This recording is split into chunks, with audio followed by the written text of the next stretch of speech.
ഇതാണ് എൻ്റെ ഏറ്റവും ഞാൻ ഇഷ്ടപ്പെടുന്നതും ഇവിടെ വരുന്നവരെല്ലാം ഇഷ്ടപ്പെടുന്നതുമായ അഗ്ലോണിമ പ്ലാന്റ്സ്.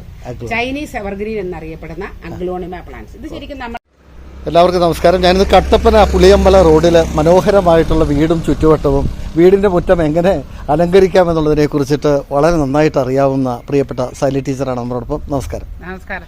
എത്ര നാളായി ഇങ്ങനെ ഇത്തരത്തിലുള്ള പൂച്ചെടികളോടൊക്കെ താല്പര്യം തോന്നിയിട്ട്? പൂച്ചെടികൾ എനിക്ക് പണ്ട് മുതലേ ഇഷ്ടമാണ്. പക്ഷേ സ്കൂൾ ജീവിതകാലത്ത് അതിനുള്ള സമയമില്ലായിരുന്നു. എങ്കിലും എനിക്കുണ്ടായിരുന്ന ആ സമയപരിധിയിൽ വെച്ചുകൊണ്ട് ഞാൻ കുറേയധികം ചെയ്യുമായിരുന്നു. റിട്ടയർ ആയതിനു ശേഷമാണ് ഇത്രയും അധികം വൈവിധ്യത്തിലേക്ക് ഞാൻ കടന്നത്. ഇപ്പോൾ ഇങ്ങനെ നമ്മൾ നോക്കുമ്പോൾ വീടിൻ്റെ മുകൾ തട്ടിലും ഒട്ടേറെ വ്യത്യസ്തങ്ങളായിട്ടുള്ള ചെടികൾ കാണാൻ പറ്റുന്നുണ്ട്. ഏതെല്ലാം ടൈപ്പ് ചെടികളോടാണ് ടീച്ചറിന് കൂടുതൽ ഇഷ്ടം? അങ്ങനെ ചോദിച്ചാൽ ഒത്തിരി ഉണ്ട്, ഒരുപാടുണ്ട്. അതായത് അഗ്ലോണിമയാണ്. ലീഫി പ്ലാന്റ്സിൽ ഏറ്റവും ഇഷ്ടം അഗ്ലോണിമ ചെടികളാണ്. അഗ്ലോണിമ ചെടികളുടെ തന്നെ ഒരു 30-40 വെറൈറ്റി എനിക്കുണ്ട്. പിന്നെ കലാത്തിയ, ബിഗോണിയ, ഇത് മൂന്നുമാണ് നമ്മുടെ ഇൻഡോർ പ്ലാന്റ്സ് ആയിട്ടും അതുപോലെ ഔട്ട്ഡോർ പ്ലാന്റ്സ് ആയിട്ടും ഉപയോഗിക്കുന്ന ലീഫി പ്ലാന്റ്സ് എന്ന് പറയുന്നത്. അത് മൂന്നിന്റെ കുറെ അധികം വെറൈറ്റീസ് ഉണ്ട്. എത്ര നാളുകൊണ്ടാണ് ഇത് സംഘടിപ്പിച്ചത്? ഇതിപ്പോ ഒരു 3 വർഷമായതേ ഉള്ളൂ. റോസ്, അതുപോലെ നമുക്ക് നമ്മുടെ ഹൈ റേഞ്ചിന് ഇണങ്ങിയ ചൈനീസ് ബോൾസംസ് പ്ലാന്റ്സ്, അങ്ങനത്തെ ഫ്ലവറിംഗ് പ്ലാന്റ്സേ ഉള്ളായിരുന്നു. ലീഫി പ്ലാന്റ്സോടെ പണ്ട് എനിക്ക് ഇഷ്ടമില്ലായിരുന്നു. ഇനി ഞാൻ പക്ഷേ ഏറ്റവും അധികം ഇഷ്ടപ്പെടുന്ന ലീഫി നമ്മുടെ ഈ ഇൻഡോർ പ്ലാന്റ്സ് ആണ്. Aglaonema plants. അപ്പൊ എല്ലാം ഒന്ന് ഓടിച്ച് പരിചയപ്പെടുത്താനേ കഴിയൂ, കാരണം അത്രമാത്രം അല്ല. ഇപ്പൊ എനിക്ക് ഒത്തിരി കുറവാ. ഈ വേനൽ വന്നപ്പം കുറെ അധികം ഞാൻ മാറ്റി വെച്ചു. കഴിഞ്ഞ പെയിന്റടി വന്നപ്പം കുറെ മാറ്റി. ഇത് വിൽപ്പനയ്ക്ക് ഉണ്ടോ ടീച്ചറെ? ഇപ്പൊ ഞാൻ കൊടുക്കുന്നില്ല. കൊടുത്തിട്ടുണ്ട്, ഞാൻ കുറെ അധികം കൊടുത്തിട്ടുണ്ട്. എനിക്ക് അനുകൂലമായിട്ട് സമയം അനുകൂലമായിട്ട് വരികയാണെങ്കിൽ വേണേ കൊടുക്കാം. തന്നെ എല്ലാം കൂടെ ബുദ്ധിമുട്ടാണ്. പ്ലാന്റിങ്ങും ഈ കൊടുക്കുക എന്ന് പറയുമ്പോൾ നമ്മളൊരു സാധനം കൊടുത്താൽ പോരല്ലോ, അവരുടെ കയ്യിൽ അത് എത്തുന്നവരെയും അവർക്കത് പിടിച്ചു കിട്ടുന്നവരെയും നമുക്ക് ടെൻഷൻ.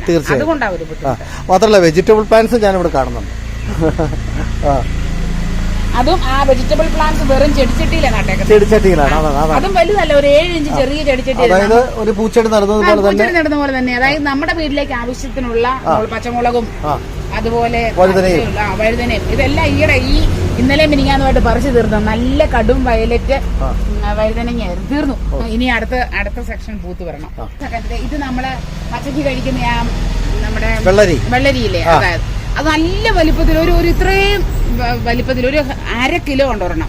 അത് തന്നെയല്ല അതിന്റെ ടേസ്റ്റ് എന്ന് പറഞ്ഞാൽ നമ്മൾ വാങ്ങുന്ന എന്തിനുമുള്ള ഇത് കഴിക്കുമ്പോഴാണ് നമ്മൾ അറിയുന്നത്. വാങ്ങുന്നതിന്റെ രുചി അല്ല, ഇതിന്റെ രുചി എന്ന് പറഞ്ഞാൽ അപാരമാണ്. ജൈവമായിട്ട് മാത്രം ഞാൻ ഉപയോഗിക്കുന്ന ടീച്ചറിന്റെ ഈ ശേഖരത്തില് എത്രയും വെറൈറ്റി ആയിട്ടുള്ള ജസ്റ്റ് വെറൈറ്റികളെ മാത്രം ഒന്നും ഇങ്ങനെ നോക്കി കാണിക്കാം. ഞാൻ പറഞ്ഞ കലാത്തിയ ഇനങ്ങളാണ് ഇതെല്ലാം. ഇവിടെ മുതൽ ഇതെല്ലാം കലാത്തിയ ഇനങ്ങളാണ്. കലാത്തിയ എന്ന് പറയുമ്പോൾ ലീഫിനാണ് പ്രാധാന്യം. ഇൻഡോർ പ്ലാന്റ്സ് ആണ്. ഔട്ട്ഡോർ ആയിട്ടും വെക്കാം. ഇൻഡോർ എന്ന് പറയുമ്പം വലിയ കെയറിങ് വേണ്ടാത്തത്, എന്നാൽ വെള്ളത്തിന്റെ ഒക്കെ ഉദ്ദേശിച്ചാണ് ഞാൻ ഉപയോഗിക്കുന്നത്. പറഞ്ഞത് ഈ വർഗത്തിന് പറയുന്ന പേരാണോ കലാത്തിയ? അവരുടെ ജനറൽ നെയിമാണ് കലാത്തിയ എന്ന് പറയുന്നത്. അത് ഇൻഡോർ ആയിട്ടും ഔട്ട്ഡോർ ആയിട്ട് യൂസ്. ഇപ്പൊ എനിക്ക് ഔട്ട്ഡോർ, പക്ഷെ അതിശക്തമായ വെയിൽ പാടില്ല. അപ്പൊ ഇതിന്റെ ഇല പൊള്ളും. ഇത് അങ്ങനെ ഈ കഴിഞ്ഞ വേനൊക്കെ പൊള്ളിയതാ. ഇതൊക്കെ ഉണ്ട്. ഇങ്ങനെ ചട്ടിയായിട്ട് ഓഫീസുകൾക്ക് അകത്ത് വെക്കാം. ഇതിങ്ങനെ അലങ്കരിച്ച്. ഇതെല്ലാം ഇപ്പൊ ഒന്നുമില്ല, വെറും പച്ച. ഇനി ഒരു സെപ്റ്റംബർ മാസം കഴിയുമ്പോൾ കാരണം ഇതിന്റെ വ്യത്യസ്തങ്ങളായ കളറുകൾ. ഇതിന്റെ പേര് പോയിൻസെറ്റിയുടെ ഇതെല്ലാം ഡിഫറെന്റ് കളേഴ്സാണ്. ഇത് നല്ല ഡാർക്ക് പിങ്ക് ആണെങ്കിൽ ഇത് നല്ല ഓറഞ്ച്. ഒരു 6 വെറൈറ്റി ഉണ്ട്. ഇത് പ്യുവർ വൈറ്റ്, ഇത് ലൈറ്റ്. ഇതിന്റെയൊക്കെ ഇലകൾ കാണുമ്പോൾ തന്നെ എനിക്ക് തിരിച്ചറിയാം. ഇത് റെഡ് ആയിരുന്നു, കണ്ടോ? റെഡ് ഇല പോയി കഴിഞ്ഞ് ഇത് കണ്ടോ, അതിന്റെ സീസൺ കഴിഞ്ഞപ്പം ആ ഇല അവിടെ നിന്നിട്ട് ബാക്കി ഇങ്ങനെ മാറി വരുന്ന കണ്ടോ. പിന്നെ ഇങ്ങനത്തെ ഒരു കുറെ വകഭേദമുണ്ട്. അതിവിടില്ല, ബാക്കിലെ ബാൽക്കണിയിൽ ഇരിക്കുന്നു. കലേഡിയം എന്ന് പറയും. അപ്പൊ ഞാൻ ഈ മുൻവശത്ത് നോക്കുമ്പോ കാണുന്നല്ലാണ്ട് ബാക്കിലെ ബാൽക്കണിയിലുണ്ടല്ലേ? കുറച്ചുണ്ട്. അവിടെ എന്റെ ക്രിസ്മസ് കാക്ടസ് ഒക്കെ അവിടെ ഈ സെക്ഷൻ. ഇത് ഓക്സാലിസ് ട്രയാങ്കുലാരിസ് എന്നാണ് അവരുടെ പേര്. നമ്മളെ പൊതുവെ വിളിക്കപ്പെടുന്നത് ബട്ടർഫ്ലൈ പ്ലാന്റ്സ് എന്ന് വിളിക്കും. ബട്ടർഫ്ലൈ പോലെ തന്നെ. അപ്പൊ ഇച്ചിരി ഇന്ന് പകല് വെയിൽ കഴിഞ്ഞാൽ ഇച്ചിരി ഇലയൊന്നും വെള്ളം കുറഞ്ഞതിന്റെ ഈ താഴേക്ക് വരുമ്പോഴോ ഇതെല്ലാം എപ്പീഷ്യ വിഭാഗത്തിൽപ്പെട്ടതാ. പൂവായില്ല, ഇപ്പൊ നല്ലതായിട്ട് ഇല നിൽക്കുക. ഇതിന്റെ ഒരു 10-20 വെറൈറ്റി എന്തിലുണ്ട്, വേറെ ഉണ്ട്. ഇനി ആ മുകളിൽ നിൽക്കുന്നത് നമുക്ക് നല്ല പ്ലാന്റ്. അതിന്റെ പേര് ക്രിസ്മസ് കാക്ടസ്. നമ്മുടെ ഹാങ്ങിങ് പ്ലാന്റ്സ് ഒത്തിരി ഉണ്ട്. ഇത് monkey plant or donkey tail എന്ന് വിളിക്കും. Monkey tail or donkey tail എന്ന് വിളിക്കും. ഇത് ഡിസ്റ്റിഡിയ വിഭാഗത്തിൽപ്പെട്ടവയാണ്. അവ അതിന്റെ വെറിഗേറ്റഡ് ആയത്. ഇതിന്റെ ഓർഡിനറി സാധാരണയുണ്ട് എനിക്ക്. ഇത് ഒരു ബിഗോണിയാടെ ഒരു ഒരെണ്ണം വെറുതെ ഇട്ടേക്കുന്നത്. ഇതൊക്കെ പിന്നെ ജെയ്ഡ് വൈന്റെ സാധാരണ പ്ലാന്റ് ആണ്. ഇത് ബേബി സൺറോസിന്റെ വെറിഗേറ്റഡാ. നല്ല ഇത് ഇങ്ങനെ കിടക്കുന്നെങ്കിൽ ഇതിനകത്ത് നല്ല പിങ്ക് ബേബി സൺറോസ് എന്ന് പറഞ്ഞ പോലെ തന്നെ സൂര്യൻ ഉദിച്ച് നിൽക്കുന്ന പോലെ നല്ല പിങ്ക് കളറുള്ള പൂക്കളുണ്ടാവും. പിന്നെ ഇതൊന്ന്, ഇത് 2, ഇത് കാണിക്കാം 3, 4. ഇത് 4 പെപ്പറോമിയ വിഭാഗത്തിൽപ്പെട്ട. പെപ്പറോമിയയിലെ വെറിഗേറ്റഡ് ആണ് ഇത് 2. വെറിഗേറ്റഡ് എന്ന് പറഞ്ഞാൽ ഇലകൾക്ക് കളർ വ്യത്യാസം വരുന്നത്. ഇത് ഡാർക്ക് ഗ്രീനും, അപ്പൊ അതേ സാധനത്തിന്റെ ലൈറ്റ് ഗ്രീനാണ് ഇത്. അങ്ങനെ ഇതൊക്കെ നല്ലതായിട്ടൊക്കെ ഇട്ടാൽ നല്ല രസമാണ്. ഇത് വാട്ടർ മെലൺ പ്ലാന്റ്. ഇതുണ്ട്, ഇത് ഹാങ് ചെയ്യാം ഫുള്ള്. ഇതാണ് എന്റെ ഏറ്റവും ഞാൻ ഇഷ്ടപ്പെടുന്നതും ഇവിടെ വരുന്നവരെല്ലാം ഇഷ്ടപ്പെടുന്നതുമായ അഗ്ലോണിമ പ്ലാന്റ്സ്. ചൈനീസ് എവർഗ്രീൻ എന്നറിയപ്പെടുന്ന അഗ്ലോണിമ പ്ലാന്റ്സ്. ഇത് ശരിക്കും നമ്മുടെ നാടിന്റേതല്ല. ഇത് നമ്മുടെ ജപ്പാന്, തായ്വാന്, തായ്ലൻഡ് അങ്ങനെയുള്ള സ്ഥലങ്ങളിൽ ഇത് വരുന്നത്. ചൈനയുടെ തന്നെ ഏതാണ്ട് ആ ഒരു ക്ലൈമറ്റ്. ഹൈ റേഞ്ചിൽ ഇത് അത്ര ഇണങ്ങുന്നതല്ലായിരുന്നു. പക്ഷെ എങ്ങനെയോ എനിക്ക് നന്നായിട്ട് എല്ലാം പിടിച്ചു കിട്ടുന്നുണ്ട്. അത് കാരണം ഈ അഗ്ലോണിമ പ്ലാന്റ് ഒന്ന് പിടിച്ച് കിട്ടുക. ഇത് മൊത്തം അഗ്ലോണിമയാണ്. ഇത് ഫുൾ അഗ്ലോണിമയാണ്.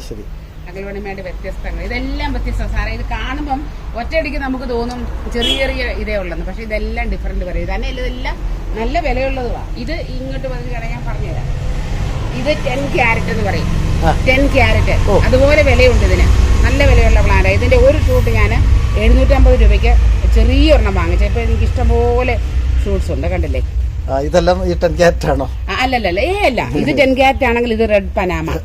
ഇത് നല്ല വിലയുള്ള പ്ലാന്റാ. റെഡ് പനാമ, പിങ്ക് ലെഗസി, ഇത് സ്റ്റാർ ഡസ്റ്റ്. ഇത് ഈ ചെറുതായിട്ടിരിക്കുന്ന സുമാത്ര, അഗ്ലോണിമ സുമാത്ര. ഇതിന്റെ റേറ്റ് എന്ത് വലിയ റേറ്റ് ആണെന്നറിയാവോ? ഇതിന്റെ ഒരു ചെറിയ ഷൂട്ട് 1000 രൂപയാ. അത് ഞാൻ എന്റെ പരിചരണം കൊണ്ടാണ് ഇത്രയും ഷൂട്ട്സ് ഉണ്ടായത്. ഇത് കാണുന്ന എല്ലാവർക്കും അത്ഭുതമായി. ഇത്രയും ഷൂട്ട്സ് ഒരിക്കലും പനാമയ്ക്കൊന്നും ഇതുപോലെ ഷൂട്ട്സ് ഉണ്ടാവാറില്ല. അതുപോലെ ഇത് ഇനി കാണിച്ചു തരാം. ഇത് പപ്പായ. ഇത് യെല്ലോ ഇത് ഗ്രീൻ പപ്പായ. ഇതൊരു പുതിയ വെറൈറ്റി. ഇത് മഹാനാകോൺ എന്ന് പറയും. മഹാനാകോൺ. ഇത് 4-5 ഷൂട്ട്സ് ഉണ്ട്. അതുപോലെ വേറൊരു വളരെ ഡിഫറെന്റ് ആയ ഒരു പ്ലാന്റാ സിയാം ഡയമണ്ട്. സിയാം ഡയമണ്ട്. ഇത് കണ്ടോ? എന്റെ ചട്ടിക്ക് എന്താ വലിപ്പമാണ്. എല്ലാരും സാധാരണക്കാർ ഓർക്കും ഇതുണ്ടാകാൻ വലിയ ചട്ടി വേണ്ട. ഇതിപ്പോ അങ്ങോട്ട് ചോദിക്കാനുള്ള ഒരു കാര്യം, ഇതിന്റെ ഒരു പരിചരണ മുറ എന്താണ്? അങ്ങനെ ഒരു കുറഞ്ഞ സമയം കൊണ്ട് പറഞ്ഞു തീർക്കാൻ പറ്റുന്ന പരിചരണമല്ല. വളരെ ഇതിന്റെ വാട്ടറിങ്, ഫെർട്ടിലൈസേഷൻ, അതുപോലെ പോട്ടി മിക്സ് എല്ലാം വളരെ കെയർ ചെയ്യണം. ചുമ്മാ കൊണ്ടുപോയി സാധാരണ ചെടികൾക്ക് ഒഴിക്കുന്ന നല്ല വെള്ളം ഒഴിക്കാൻ പറ്റത്തില്ല. ഡെയിലി കെയറിങ് വേണോ? ഡെയിലി കെയറിങ് അല്ല, നോക്കണം. ഇലകൾ ചീയുക എന്നുള്ളതാണ് ഇതിന്റെ ഏറ്റവും പരമപ്രധാനമായ പ്രശ്നം. ചീയുക എന്നുള്ളതാണ്. അതും ഈ പ്ലാന്റ് ഇങ്ങനെ പച്ചയ്ക്ക് നിൽക്കുന്നതുകൊണ്ട് ആ ചീയുക എന്നുള്ള പ്രോസസ്സ് ഒരു 40 or 30, 50% ചെടിക്ക് വന്നു കഴിയുമ്പോഴാണ് അത് ലീഫിൽ അറിയപ്പെടുന്നത്. അത് കഴിഞ്ഞ് തന്നെ പ്രൊട്ടക്ട് ചെയ്യാൻ പറ്റൂല. അപ്പൊ അതുകൊണ്ട് അപ്പൊ നിരന്തരമായ ശ്രദ്ധയും പരിപാലനവും ആവശ്യമാണ് ഇത്തരമുള്ള. അതുപോലെ ഇതിനകത്ത് കുറച്ച് കണ്ടോ കളർ ഉള്ള കുറെ പേരിപ്പുണ്ട്. ഇതൊക്കെ നല്ല വിലയുള്ള പ്ലാന്റാ. ഇത് ആകർഷകമാണ്. എന്തായാലും ഒരു ഭാഗം മാത്രമേ സാൽ ടീച്ചറിൻ്റെ ഗാർഡൻ്റെ ഒരു ഭാഗം മാത്രമേ പരിചയപ്പെടുത്തിയുള്ളൂ. എന്തായാലും വളരെയേറെ മനോഹരമായിട്ടുള്ള ഒരു കാഴ്ചയാണത്. അതായത് കട്ടപ്പന പുളിയമ്പല ഹിൽ ടോപ്പാണത് അല്ലേ? ആ ഹിൽ ടോപ്പിലാണ് സാലി ടീച്ചർ. സാധാരണ കാണുന്ന പോലെ എനിക്ക് ഫ്ലവറിങ് പ്ലാന്റ്സ് ഇപ്പം കുറവല്ലേ? അല്ലെ ഇവിടെ നിന്നൊക്കെ ഈ മേൽവശം ഫുള്ള് ബോൾസോ ആയിരുന്നു. ഞാൻ പിടിപ്പിച്ച് കൊണ്ടുവരുന്നുണ്ട്. തീർച്ചയായിട്ടും. അപ്പം ഈ അഗ്ലോണിമ ചെടികളെ ഇഷ്ടപ്പെടുന്നവര് അഗ്ലോണിമ ചെടി വാങ്ങിച്ചു വെക്കുമ്പോൾ നിങ്ങൾ അറിഞ്ഞിരിക്കേണ്ടതായ ഒരുപാട് കാര്യങ്ങളുണ്ട്. ഞാൻ മുമ്പ് പറഞ്ഞതുപോലെ അവയുടെ പോട്ടിംഗ് മിക്സ്, വാട്ടറിങ്, അവയ്ക്ക് കൊടുക്കുന്ന വളങ്ങള് എന്നിവയെക്കുറിച്ച്. അപ്പൊ അതൊക്കെ അറിയാനായിട്ട് എനിക്ക് എന്റെ സ്വന്തം ചെടികളെ കുറിച്ചുള്ള ഒരു ചാനലുണ്ട്. സാലി റോസ് ചാനൽ എന്നാണ്. സാലി റോസ് ചാനൽ കയറി നോക്കിയാൽ നിങ്ങൾക്ക് അഗ്ലോണിമയുടെ മുഴുവൻ വിശേഷങ്ങളും കാണാൻ സാധിക്കും.